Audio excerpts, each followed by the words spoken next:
Guys, so my name is Zach Fisher, and today I'm just going to be going over with you guys about my second SDG, which is just about ending world hunger, or just having zero hunger across the globe.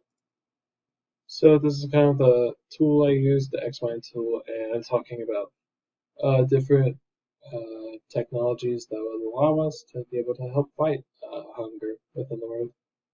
So right now I picked out AI, IoT, 5G, and big data.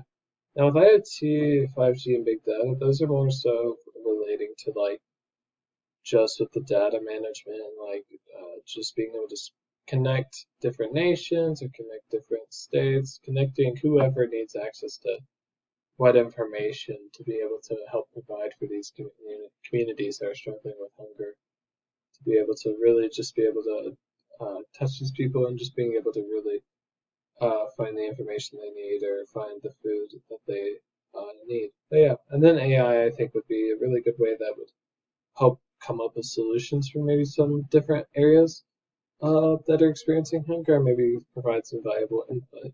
So, yeah.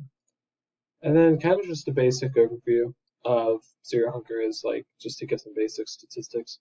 So 1 in 9 people are undernourished, as we can see within this graph, and just see like what countries are really experiencing it. And then so around 700 to 800 million people suffer from hunger, as stated in the infographic as well.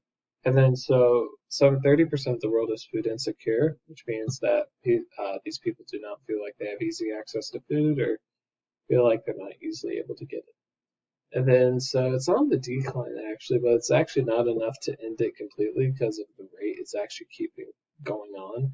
So it's slowly decreasing, but it could really, and the same website said if it doubled, that'd be enough to end it, but that would take a huge amount of progress.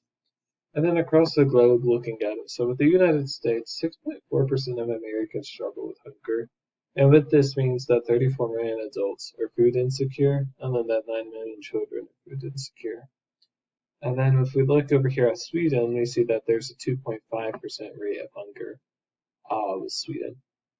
And then we can see that there's a lot of active fighting against this hunger. So we see that they're actively fighting not only their own hunger within their own country, but just within the world, and that they're donating a lot of resources. So they spent 26.1% of their GDP was actually dedicated to social spending, so helping out with different social issues, and which this included hunger.